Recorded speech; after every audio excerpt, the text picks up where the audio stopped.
Salut à tous. Alors aujourd'hui, petite vidéo pour vous parler un peu du pourquoi, du comment, pourquoi j'ai choisi une voiture électrique. Alors moi, je vous ai mis une petite liste de voitures électriques là pour faire un fond à la vidéo. Moi, j'ai choisi celle en bas à gauche. Du coup, c'est une bon là, c'est une Citroën C0, mais moi j'ai une Peugeot Ion. C'est la même forme, hein, sauf que c'est Peugeot du coup. Alors pourquoi j'ai choisi cette petite voiture il y a 2 ans et demi?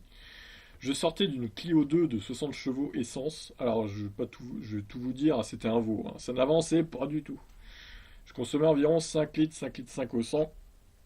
Donc ça devait faire à l'époque, je pense que le prix était à peu près le même qu'aujourd'hui, le prix de l'essence. C'était peut-être un peu moins élevé, ça devait être à 1,40 je pense, 1,35, 1,40. Du coup, ouais, je faisais du 7,50 €, 8 € au 100, quoi, à peu près en moyenne. C'était peut-être des fois moins, des fois plus, ça dépendait de la route aussi. Et donc, ouais, je suis allé tester la Peugeot Ion à la concession Peugeot de la ville où j'habitais à l'époque. Et du coup, c'était une voiture de démonstration de 2011. Putain, j'ai été bluffé par l'accélération, quoi. Franchement, elle fait 67 chevaux, mais techniquement, elle fait que 7 chevaux de plus qu'une Clio 2 essence. Mais ça n'a rien à voir côté accélération, quoi. Le couple est disponible instantanément. Voilà, elle est hyper maniable aussi, il faut le dire. En ville, c'est un régal cette voiture. Elle peut se foutre partout, elle peut se garer partout. Tu peux la manier là où tu veux, franchement, dans des chemins étroits, dans des ruelles étroites, là où une voiture normale ne pourrait pas passer. Ouais, je me suis dit, au final, c'est incroyable cette voiture, quoi. Incroyable. Et au final, je l'ai acheté une semaine après. Alors voilà, depuis que je l'ai, j'ai fait des économies monstrueuses. J'ai fait à peu près 35-40 000 bornes avec, en 2 ans et demi, et j'ai économisé près de 3 000 € d'essence. 3 000 € d'essence, vous imaginez? Je serais resté avec la Clio 2 là, 3 000 € dans la gueule d'essence. Allez, bim. Parce que j'aurais roulé pareil, hein, je pense que je me serais pas privé plus avec la Clio 2. Mais 3 000 €, mais c'est énorme quoi. Je veux dire, 3 000 € c'est le prix d'une voiture thermique bien d'occasion quoi. Donc voilà, en 2 ans et demi, grosse économie d'essence déjà. Sans parler de l'entretien, hein, que j'ai pas eu à faire de vidange, changement des freins parce qu'il y a un frein moteur tellement puissant que les disques de frein ils s'usent quasi pas en fait, tout simplement. Voilà, cette voiture m'a bien plu et au final j'ai choisi un Kona électrique, donc c'est la voiture en haut au milieu à droite, enfin non, en haut au milieu du coup, c'est le bleu là, à côté de la Nissan Leaf 2. C'est le deuxième en partant de la gauche en gros, en haut. Et du coup voilà, là j'ai payé beaucoup plus cher évidemment, et c'est un petit plaisir que je me fais, et j'ai tellement été convaincu par l'électrique que je continue dans cette voie-là.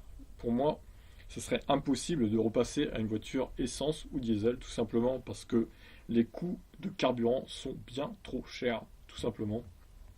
C'est juste hors de prix. Et je préfère payer un peu d'électricité, genre à 2 € au 100 km, que de me taper 8 € d'essence au 100 km. C'est juste 4 fois moins d'électrique en termes de coût d'usage. Ça n'a rien à voir, quoi. C'est incroyable. Ce qui m'a séduit aussi, c'est la puissance instantanée. Donc, comme je vous disais, le couple instantané, même pour une Ion qui fait 67 chevaux, c'est équivalent à une thermique de 110 ou 120 chevaux. Honnêtement, l'accélération, c'est bluffant, quoi. Donc voilà pourquoi j'ai choisi les voitures électriques. C'est pas dans un souci d'écologie, dans un premier temps, je dois l'avouer. C'est pas pour me dire je vais être un écolo et tout, je vais prendre une voiture électrique. Non, c'est par souci d'économie et pour la maniabilité et le confort de conduite, l'agrément de conduite, comme on appelle ça, que j'ai pris une voiture électrique. Alors évidemment, je dis pas que les voitures électriques sont toutes propres, hein. Évidemment, à la construction, ça pollue. Évidemment, comme disait Guada, il y a des petits enfants dans les mines de cobalt et de lithium qui extraient tout ça. Là, je sais, c'est bien, je sais bien, c'est dégueulasse. Ouais, c'est dégueulasse de voir ça. En même temps que pour nous y faire, j'ai envie de dire, on a tous un smartphone, un iPhone ou un Samsung. Moi, j'ai un truc chinois, pareil. Il y a des batteries au lithium dedans. Au final, voilà, pareil, ces batteries-là sortent des mêmes mines de cobalt, malheureusement. Il y a aussi du cobalt dans les batteries de téléphone. Et c'est évidemment les petits-enfants exploités qui nous sortent aussi ces batteries-là. Mais en même temps, j'ai envie de vous dire, les vêtements, c'est pareil, si on en va par là. Les t-shirts que les petits-enfants, ils sont dans les usines et tout, ils produisent des t-shirts à bas coût, là. Genre à même pas 30 centimes pièce et ils les vendent 10 balles.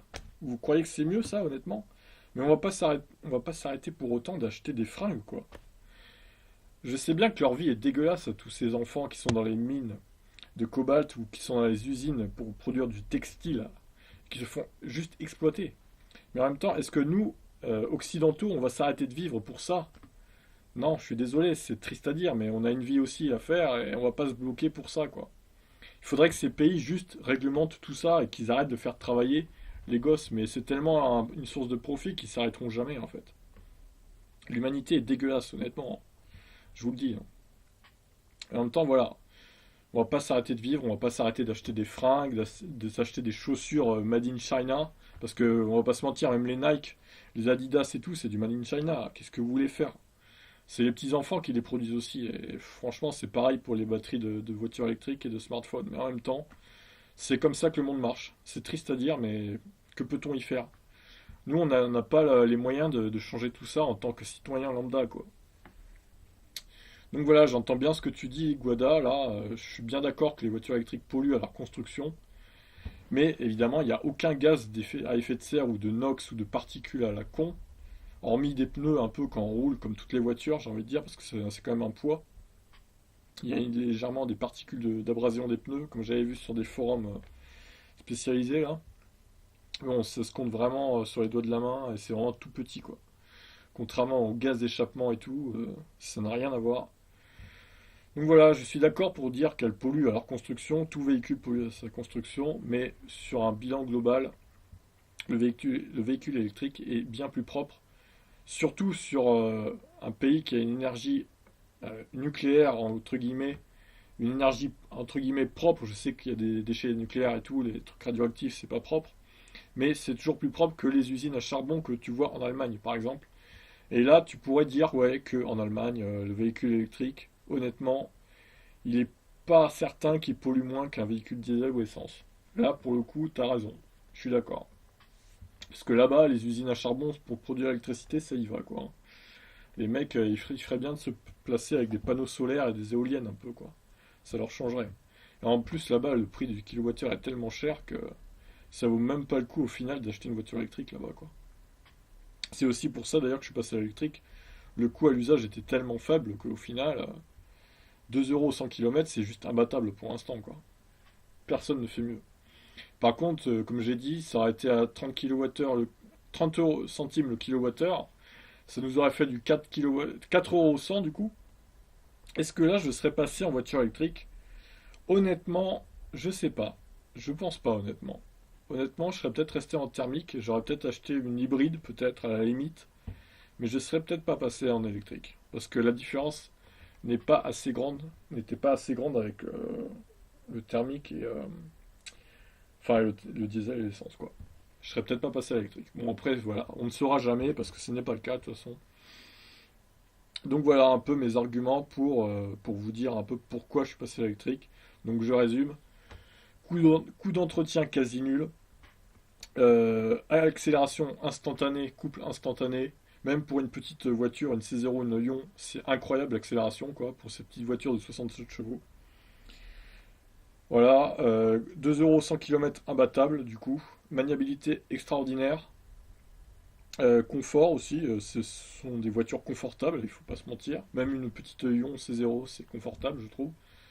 Elles sont bien équipées toutes, sans exception.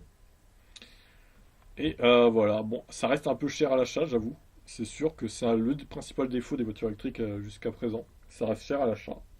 Mais si vous roulez beaucoup, honnêtement, allez-y quoi. Si vous faites 20 000 bornes par an, allez-y, vous verrez les économies monstrueuses que vous ferez par an quoi. En termes d'entretien et en termes de coût à l'usage sur la route, en termes d'énergie en gros. Sur ce, voilà, je vous laisse.